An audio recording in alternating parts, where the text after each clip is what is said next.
দেখতে মূর্তি কিংবা পুতুলের মতো হলেও বাস্তবে এটি এক ধরনের মিষ্টান্ন। আর এই বৈচিত্র্যময় উপস্থাপনায় মিষ্টি তৈরি করা হয়েছে রাশিয়ায়। কখনো খরগোশ, কখনো পুতুল, আবার কখনো স্থাপনা সহ বিভিন্ন সাজে বানানো হয়েছে এসব মিষ্টি। বিশ্ব জিঞ্জার ব্রেড উৎসবের জন্য এসব মিষ্টি তৈরি করেছেন মিষ্টি তৈরির কারিগররা।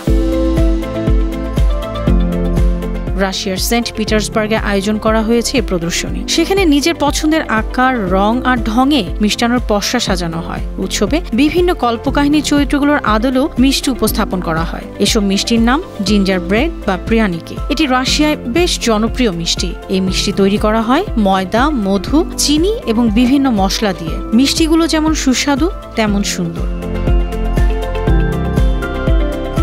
একজন মিষ্টির কারিগর বলেন, জিঞ্জার ব্রেড তৈরি করতে অনেক সময় লাগে এবং পরিশ্রম হয়। একজন দর্শক জানান, এই উৎসব খুবই উপভোগ করেন তিনি। সেখানে রাশিয়ার বিভিন্ন শহরের ঐতিহ্য দেখা যায়। উৎসবে এসে ঐতিহ্যবাহী মিষ্টির স্বাদ উপভোগ করেন তিনি।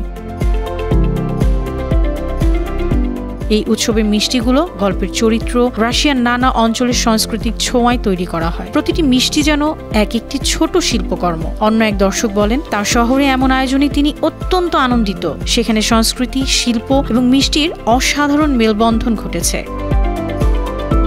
বিশ্বের বিভিন্ন প্রান্ত থেকে বেকারি পণ্যের কারিগর এবং খাদ্যপ্রেমীরা এই উৎসবে অংশ নিতে রাশিয়ায় যান। সুস্বাদু জিঞ্জার ব্রেডের এই উৎসব চলবে আগামী ৮ ডিসেম্বর পর্যন্ত। অনন্যা চৈতি, বাংলা টিভি।